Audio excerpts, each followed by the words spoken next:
All right, Coach Slack here, evening reading session. There's just so much going on these days. We're all well aware of the things that are occurring in society right now, and it can be overwhelming, quite frankly. And we have to be careful. It seems to me that there's a lot of righteous anger out there, um, but we still have to be very cautious. We're going down a very steep, slippery slope right now. We have to be very cautious and sure of our footing, or else we're going to really lose our way here.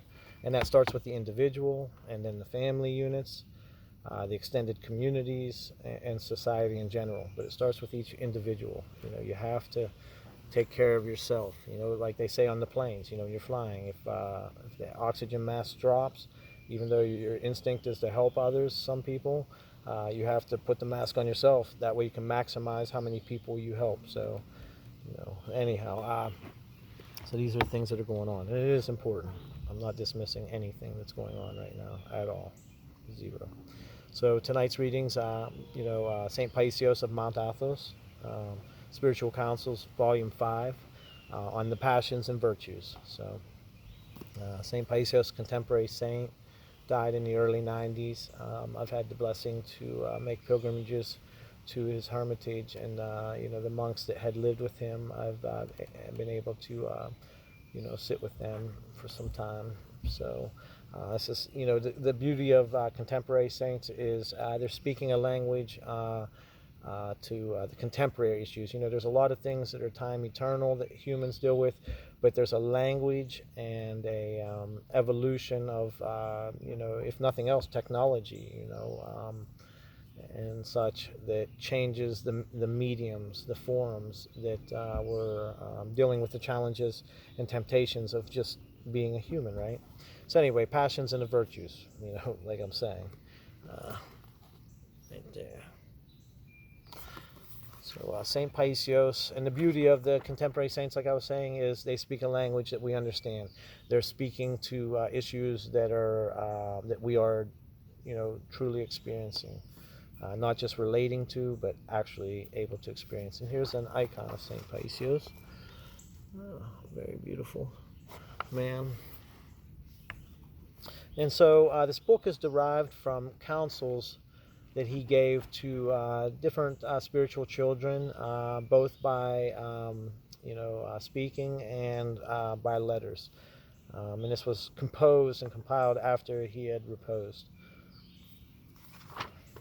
So one thing I like that I came across in the preface here, the elder used to say that God does not endow man with weaknesses, but with powers.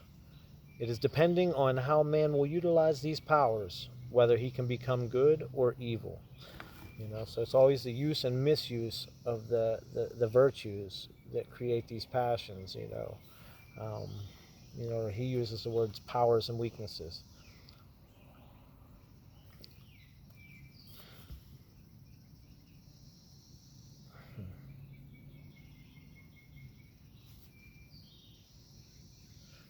What's catching my eye, I didn't really have prepared, but I had it from a previous reading. I had it squared down in the footnotes. It brings up a very important word in the Greek culture, and I'm not sure if I'm saying it exactly correctly, but philotimo, something like that. So philotimo, and there's no real translation to this word, but according to Saint Paisios here, he says it's the spontaneous, self-sacrificing love shown by humble people, from whom every trace of self has been filtered out, full of gratitude towards God and their fellow men. Philotimo comes from a deep, abiding connection with God, so that one is constantly moved to do and seek that which is good, right, and honorable.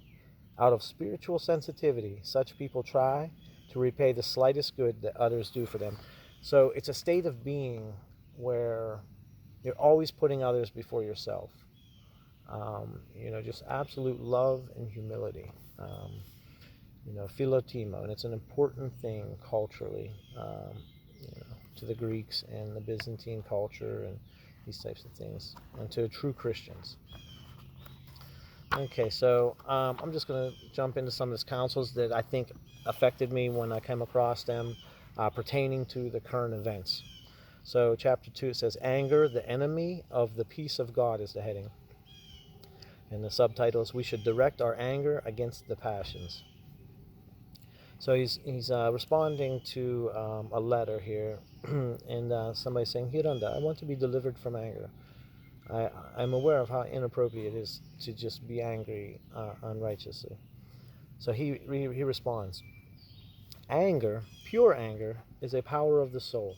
If a person who is meek by nature is helped once by his character and his spiritual progress, the irascible person is helped twice as much by the power of his character, as long as he directs the power of anger against the passions and the evil one. If he doesn't take advantage of this power of his, then the devil will certainly do so. The person who is mild-mannered by nature will not be able to achieve progress by leaps and bounds, unless he struggles to acquire manliness. On the contrary, an irascible person will achieve progress in no time, as long as he makes the intrepid decision to direct his anger against wickedness. This is why those who have a reckless streak make progress in the spiritual life by leaps and bounds. So this was an important lesson for me that I gained on the Holy Mountain, and he's really speaking to that in a beautiful way here. And even the wording he uses is different than I had it said to me by a different elder. But the message is the same. It's like, the very passionate people in life, anger and, just all these things just rushing around, like very passionate and aggressive people, it's a dangerous thing that the fine line that they're walking. It's very dangerous. But if they can harness that power, it's very powerful. That's exactly what it is. The anger and these types of things is a very powerful virtue.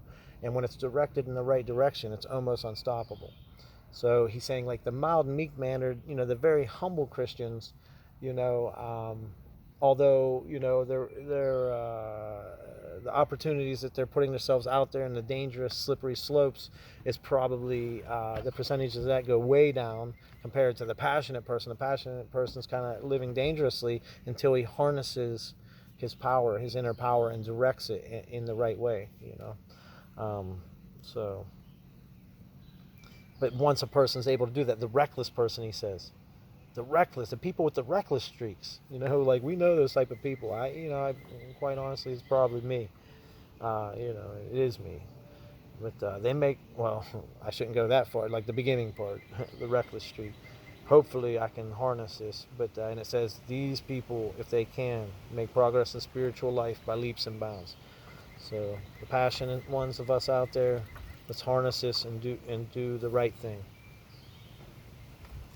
Another thing in chapter 2 here that really stuck out to me, love for our neighbor.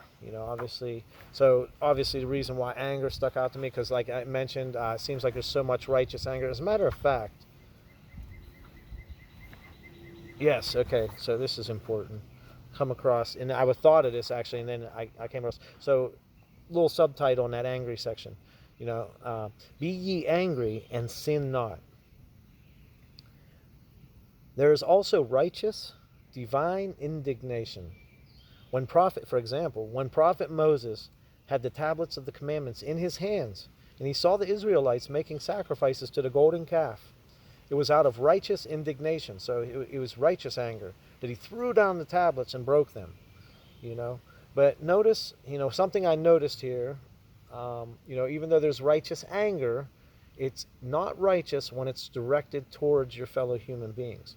So if I'm Moses and I throw the tablet at another human being, or I throw the tablet at that person's donkey or their cow and kill it with the tablets, that's not righteous anger.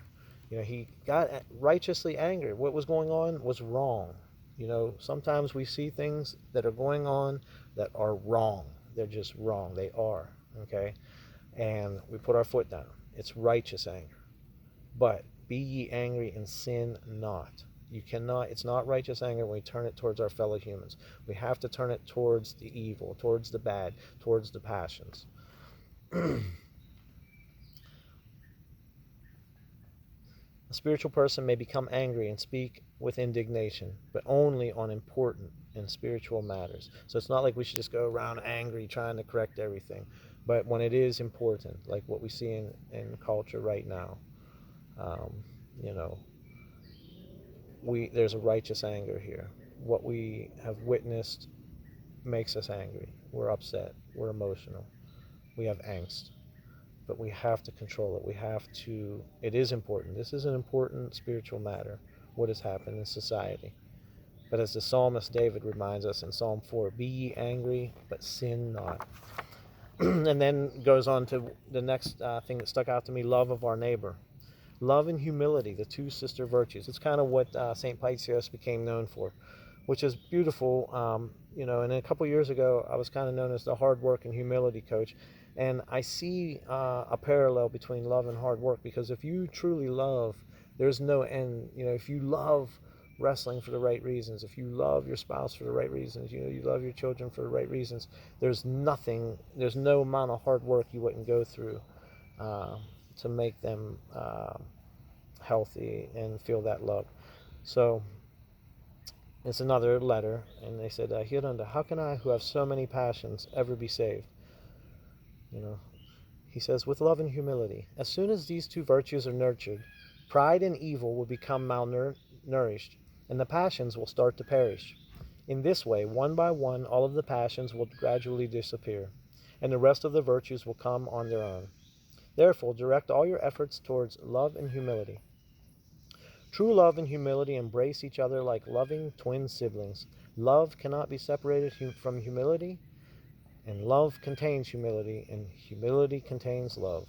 For me, the foundation of the spiritual life is love and humility. Where there is love, Christ dwells within, as he is love. So love and humility. That's really it for tonight. So about a 12-minute video, but obviously, you know, I understand, you know, I feel the righteous anger. I feel it. We all do. But be angry, but sin not. You know, let's examine ourselves and truly find, you know, the right turn before we lose our footing in society totally. You know, we're treading that slippery, steep slope. We're descending, you know, on a very slippery slope, and we're about to lose it all. But if we can gain some kind of direction, find ourselves, and make a sudden right turn at the 11th hour, that's what is important. You know, repentance. You know, even if we did something out of anger and we regret it, maybe we said something to somebody on the internet, maybe we said something to their face, maybe we did something, you know, bad out there. You know, there's time to repent of that and turn this righteous anger and direct it, because the people who feel that anger that much to be able to do those heinous acts, those are actually what we're talking about here. If we could get that person to harness that amount of power and that amount of anger in the righteous direction, those are the people that are turning us in the right direction. It's up to those people who are powerful enough to help us. But if they're turning that power and that anger towards their fellow human beings, it's just causing the situation to become worse. So stay healthy. You know, I just love everyone. I really do. And I just want to see everyone soon, and get back to our wrestling, and you know, see where we can go with these pilgrimages and the knowledge from all the ages, the Holy Fathers.